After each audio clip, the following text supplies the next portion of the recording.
Did you know these studios were once the BBC's main home? And some of the bigger shows like Blue Peter, many of the sitcoms, they were actually filmed right here where we are sitting now. So that means that lots of celebrities and also crew have passed through the very corridors that we now go through.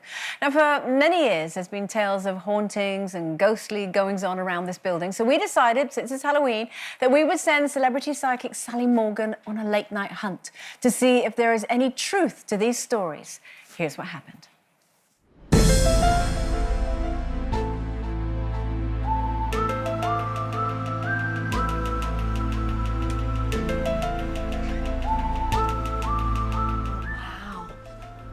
Wow, this part of the building, which just happens to be the studio where Loose Women is filmed, is very haunted.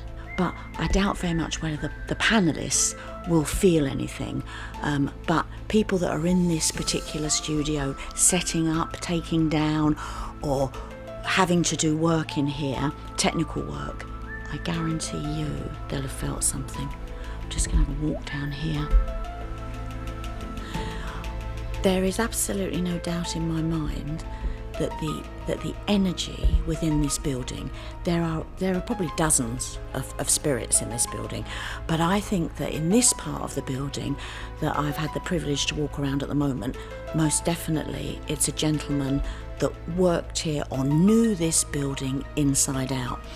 I've also got a feeling he may have been an entertainer. It's really, really interesting. I mean, I've got a grandson with this name, so I'm just putting that out there straight. But I get the name Arthur.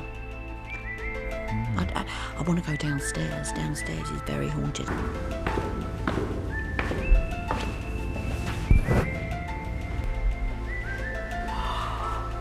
Wow. Does it hit you as you walk through that door? Definitely, this part of the building, there is activity. Oh, I've been in this room before. This is the makeup room. And, whoa. Well, definitely. There is an engine. I thought I saw someone behind you then. Oh my God. This is spine tingling, this room. So I know that the girls and the fellas that work in here, the makeup artists and the hairdressers, they will definitely have had stuff that's gone missing, been moved, even felt, perhaps even seen someone. This room here is alive.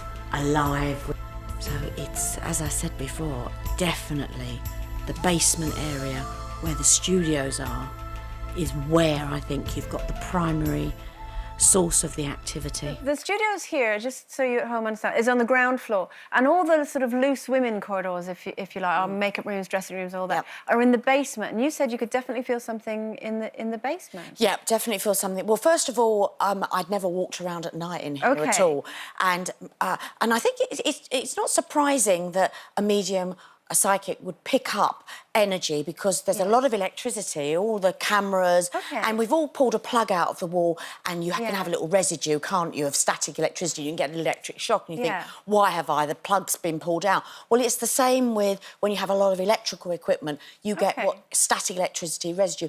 You could say the energy of spirit, as we call it, love that. So I wasn't surprised when I began to feel, you could say, the energy of people here. Because this building has been around for such a long time, that's got something to do with it? Well, definitely. And I also think that the person in particular that I felt here, this would have been his home, and I think he would have had quite a sad home life, and he would have been very famous, definitely got the name Arthur, and I really felt that he looked upon, you could say, the studio and even the people behind the camera as his family.